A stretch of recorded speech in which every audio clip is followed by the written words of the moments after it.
신약성경 마태복음 4장 23절부터 25절까지를 이제 봉독합니다. 하나님의 말씀을 경청하십시오. 예수께서 온 갈릴리를 두루 다니시면서 그들의 회당에서 가르치며 하늘나라의 복음을 선포하며 백성 가운데서 모든 질병과 아픔을 고쳐주셨다. 예수의 소문이 온 시리아에 퍼졌다. 그리하여 사람들이 갖가지 질병과 고통으로 앓는 모든 환자들과 귀신 들린 사람들과 간질병 환자들과 중풍병 환자들을 예수께로 데리고 왔다. 예수께서는 그들을 고쳐주셨다. 그리하여 갈릴리와 데가볼리와 예루살렘과 유대와 요단강 건너편으로부터 많은 무리가 예수님을 따라왔다. 아멘. 이것은 우리 주님의 말씀입니다. 사순절을 보내면서 예수님은 누구신가 하는 질문으로 복음서를 읽어 나가고 있습니다. 이 질문은 어쩌면 신앙생활을 오래 해오신 분들에게는 식상하고 별로 새로운 것이 아닐 수도 있습니다. 그동안 교회에서 늘 배워온 것이 다 예수님에 관한 내용들이었으니까요. 그러나 잘 생각해 보면 그동안 우리가 예수님에 대해 가져왔던 알은 한쪽으로 치우쳐 온 경향이 있습니다. 말하자면 우리의 관심은 주로 예수님이 우리에게 무엇을 해주실 수 있는가 여기에 집중되어 왔고, 반면에 예수님의 존재 그 자체에는 큰 관심을 갖지 않아 온 것입니다. 대체로 우리가 알고 있는 예수님의 모습은 우리의 필요와 관련된 것입니다. 예수님은 나의 필요를 채워주시는 분이고, 나의 아픔을 치유해 주시는 분이시고, 나의 길을 인도해 주시는 분이시고, 약한 나를 강하게 해주시는 분이시고, 나의 인생의 싸움에서 이길 수 있는 힘을 주시는 분이지요. 나의 필요로부터 출발해서 나를 중심으로 예수님을 이해해 온 것입니다. 그리고 우리는 이러한 나 중심적 사고를 확장해서 예수님에 대한 지식을 형성해 갑니다. 예를 들어 우리는 예수님은 뭐든지 다 아는 분이고 뭐든지 다 할 수 있는 완전한 분이라고 믿습니다. 그런데 어떤 점에서 우리가 그렇게 믿는 이유는 그래야지 예수님이 내 문제를 해결해 주실 수 있기 때문에 그렇게 믿는 겁니다. 만일 예수님이 그런 분이 아니라면 내가 예수님을 믿을 이유가 없어져 버리게 되는 것이죠. 그런데 예수님에 대한 이러한 지식은 성경을 연구한 결과로 만들어진 것이라기보다는 우리의 상식적인 기대를 예수님께 더 씌워놓은 결과인 경우가 많습니다. 예를 들어 어린아이들은 우리 아빠가 최고라고 생각합니다. 우리 아빠는 뭐든지 다 알고 있고 못하는 것이 없고 어떤 문제든지 다 해결할 수 있다고 생각합니다.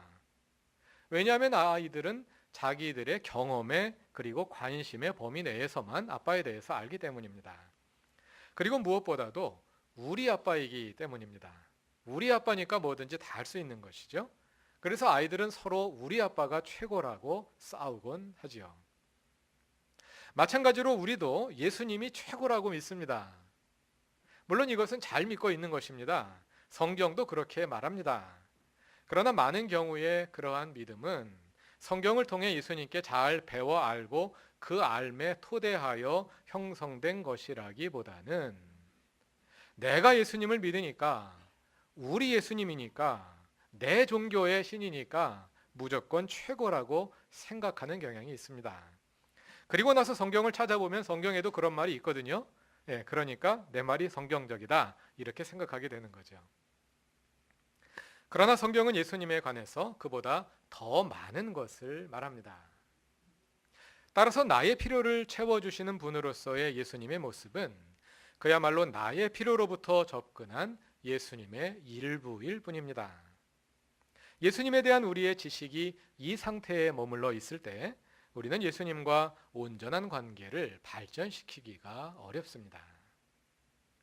예수님과 더 깊은 관계를 형성하기 위해 우리의 암도 더 깊어질 필요가 있는데요. 그러기 위해서 우리는 성경을 더 진지하고 더 깊게 읽어볼 필요가 있습니다.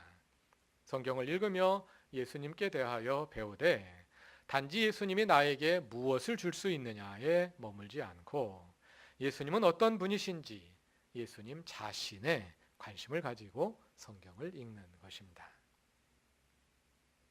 물론 나의 필요를 채워주시는 예수님에 대한 알문 중요합니다. 그것은 우리와 예수님과의 관계의 출발점이기 때문입니다. 무엇보다도 예수님은 우리를 죄와 죽음과 어둠의 지배로부터 구원해 주시는 분이시고, 우리가 구원받은 자로서 이 땅에 살아가는 동안 우리를 이끄시고 보살피시는 분이십니다. 만일 그러한 예수님과 관계를 맺음 없이 그저 예수님이 누구이신가에만 집중하다 보면 그것은 그저 철학적이고 이론적인 지식에 그쳐버릴 수도 있을 것입니다. 그러나 우리가 우리를 구원하시고 우리의 필요를 채우시는 예수님에 대한 알므로부터 출발하되 거기에 머물지 않고 진지한 성경 읽기를 통해 예수님에 대한 더 깊은 알므로 나아가게 될 때 우리는 이 세상을 창조하시고 모든 피조물을 구원하시며 우리를 보살피시는 하나님의 그 마음을 알게 됩니다. 마치 아이들이 자라나면서 비로소 부모를 알게 되고 그래서 부모의 마음을 이해하게 되는 것처럼 우리도 성경을 통해 예수님의 마음을, 하나님의 마음을 이해하게 되고 그 예수님의 마음으로 다시 나 자신을 이해하고 또 그 마음으로 나에게 주어진 일들을 감당하게 되는 것입니다. 이렇게 우리 자신을 하나님의 큰 뜻 속에 위치시키고 나의 삶을 그 큰 섭리 가운데서 바라볼 수 있게 되는 것입니다. 예수님이 누구신지 바로 알기 위해서는 무엇보다도 복음서를 읽어보아야겠지요. 그러나 복음서를 읽을 때조차도 우리의 관심이 예수님보다는 나에게 더 맞추어질 때가 많습니다. 예를 들어 오늘 본문에서 예수님은 병자들을 치유하시는 분으로 나타나는데요. 대부분의 경우 이러한 본문을 읽을 때 우리의 관심은 예수님이 지금 나의 병도 고칠 수 있을까 하는데 집중되기 마련이죠. 그래서 어떤 사람들은 예수님이 나의 병도 고칠 수 있다고 믿는 것이 지나치다 보니까 병원도 안 가고 기도만으로 병을 고치려 합니다. 그리고 병원에 가는 것을 죄악시합니다. 반대로 어떤 사람들은 그런 일들은 신화적인 것이기 때문에 실제로 일어날 수 없다고 생각합니다. 양극단입니다. 그러나 우리는 동일한 복음서 본문을 읽을 때 예수님이 나에게 무엇을 해줄 수 있을까 여기에 그치지 않고 예수님은 누구이신가 하는 좀 더 본질적이고 성숙한 질문을 가지고 읽을 필요가 있습니다. 말하자면 우리의 입장에서 읽지 않고 예수님의 입장에서 읽어보는 것입니다. 그럴 때 우리가 예수님의 마음을 읽을 수 있고 그 마음을 배워 예수님의 길을 따르는 제자들이 될 수 있을 것입니다. 예수님이 병자들을 치유하신 이야기를 읽을 때 예수님은 누구이신가 하는 질문을 가지고 읽는다면 우리는 질문을 다음과 같이 바꾸어 볼 수 있을 것입니다. 예수님은 왜 병자들을 치유하신 걸까요? 이 질문과 관련하여 지난 주일 설교를 잠깐 복습해 봅시다. 지난 주일에는 마태복음 4장 18절 이하의 말씀을 중심으로 예수께서 왜 제자들을 부르셨을까 하는 질문을 던져보았습니다. 예수님은 그 일을 통해 하나님은 항상 우리를 먼저 찾아와 부르신다는 것을, 하나님의 선택의 은혜를 다시 확인해 주셨다고 말씀드렸는데요. 마가복음 3장 14절과 15절을 보시면 예수께서 왜 제자들을 부르셨는지 더 구체적으로 설명해 주는 내용이 있습니다. 마태복음으로 다시 돌아오실 것이니까 잠깐 거기 이렇게 뭘 끼워 놓으시고요. 마가복음 3장 14절과 15절을 찾아보겠습니다.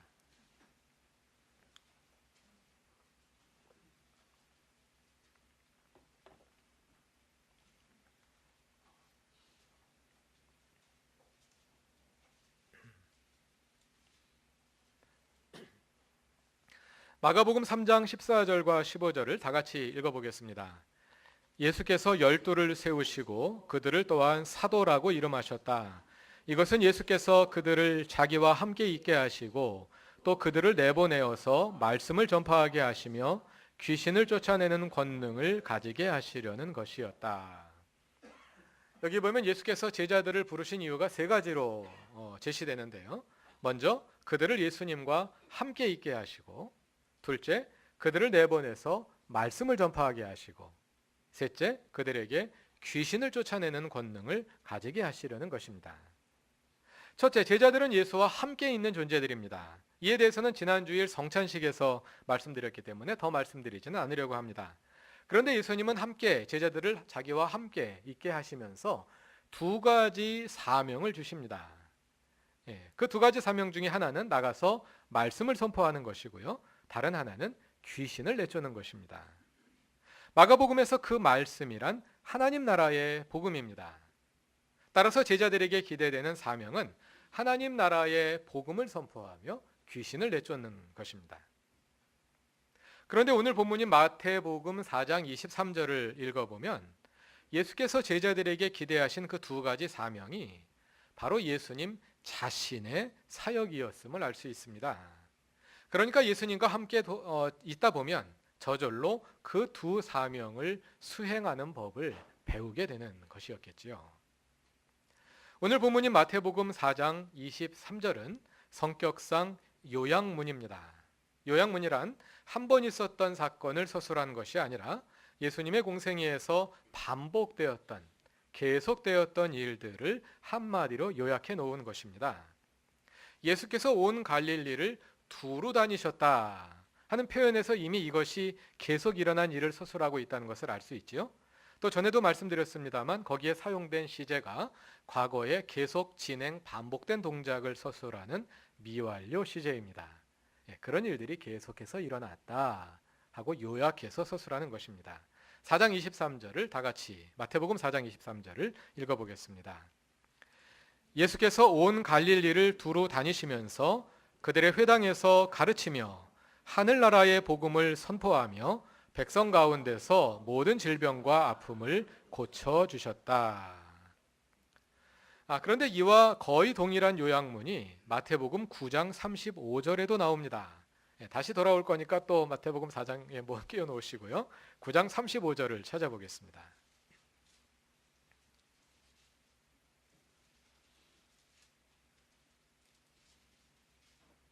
마태복음 9장 35절을 다 같이 읽어봅니다. 예수께서는 모든 도시와 마을을 두루 다니시면서 유대 사람의 여러 회당에서 가르치며 하늘나라의 복음을 선포하며 온갖 질병과 온갖 아픔을 고쳐주셨다. 4장의 말씀과 9장의 말씀을 비교해 보십시오. 내용이 거의 동일하죠. 조금 표현을 바꾸긴 했습니다만 본질적으로 동일한 내용을 서술하고 있는 것을 알 수 있습니다. 이 두 요약문은 마태복음 4장 23절부터 9장 35절까지를 하나의 단락으로 묶어주면서 그 단락을 열고 닫는 기능을 합니다. 같은 요약문이 전체 단락을 열고 닫는 쌍괄식 구조로 되어 있는 것입니다. 그런데 그 요약문이 그 안에 있는 내용 전체를 간단하게 요약해주고 있는 것입니다. 자, 그럼 그 요약된 내용이 무엇인지 그 내용을 좀 더 자세히 살펴봅시다. 둘 다 거의 같으니까 4장 23절을 보겠습니다. 이 요약문을 보시면 예수님이 하신 일은 크게 세 가지입니다. 첫 번째는 그들의 회당에서 가르치시며 하늘나라의 복음을 선포하시며 백성 가운데 모든 질병과 아픔을 고쳐주셨습니다. 그런데 여기서 가르치시는 것과 선포하시는 것은 본질적으로 비슷한 내용이기 때문에 하나로 묶을 수 있습니다. 그러니까 예수님의 사역을 다시 둘로 나누자면 하나는 가르치며 선포한 것이고 다른 하나는 병자들과 아픈 사람들을 치유하시는 것이라 할 수 있습니다. 이렇게 두 요약문은 예수님의 사역을 한편으로는 가르침과 선포, 다른 한편은 치유 이렇게 두 가지로 정리해 주는데요. 그 이어지는 내용, 그 요약문 사이에 있는 내용을 보면은요. 5장과 6장과 7장은 산상수훈으로서 예수께서 가르치시고 선포하신 내용입니다. 그리고 이어지는 8장과 9장은 대부분이 병자들을 치유하신 내용입니다. 이렇게 가르치시고 선포하신 내용, 그 다음에 병자들을 치유하신 내용들을 연달아 묶어서 배치하고 앞뒤에 요약문으로 괄호를 쳐놓은 겁니다. 이렇게 한 단락을 지어 놓은 것입니다. 이처럼 4장 23절을 기능적으로 보면 9장 35절과 함께 그 단락을 요약하며 열고 닫는 요약문이지만, 그러니까 그 부분 4장부터 9장까지의 내용을 요약하는 그런 기능을 하고 있지만, 내용적으로 보자면 그 단락뿐만 아니라 마태복음 전체에 담긴 예수님의 공생의 전체 사역을 잘 요약해 주고 있는 것이라고 말할 수 있습니다. 다시 말하자면 예수님의 공생의 사역을 크게 둘로 요약하자면 하나는 가르치고 선포하신 것이고 다른 하나는 질병과 아픔을 치유하신 것이죠. 마가복음에서 예수께서 제자들을 자기와 함께 있게 하시며 내보내서 두 가지 일을 하게 하시는데 하나는 하나님 나라의 복음을 선포하며 다른 하나는 귀신을 내쫓게 하시는, 이 두 가지가 바로 예수님 사역의 전체 내용이기도 했던 것입니다. 그래서 제자들은 예수님과 함께 지내며 배우고 나가서 예수님과 동일하게 예수님의 사역을 본받아 그 사역을 따라하게 되었던 것이겠지요.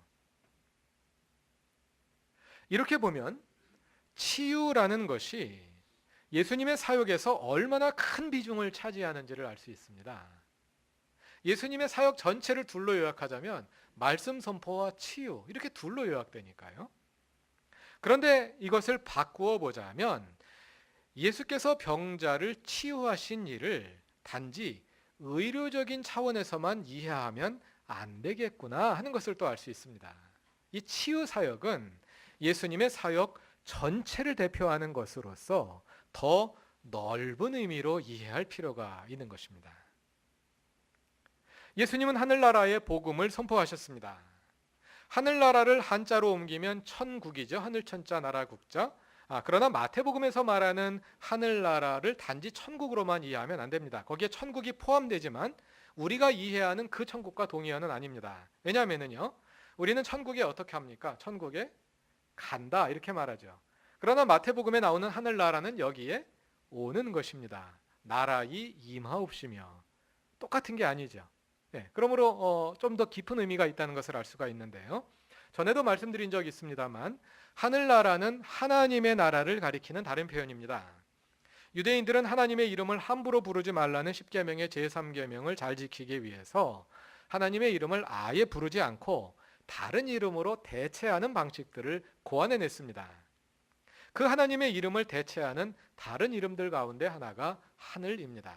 그러니까 하나님의 나라 해야 할 부분에서 하나님이라는 그 이름을 감히 입에 담지 않기 위해서 하늘나라로 바꾸어서 읽은 것입니다.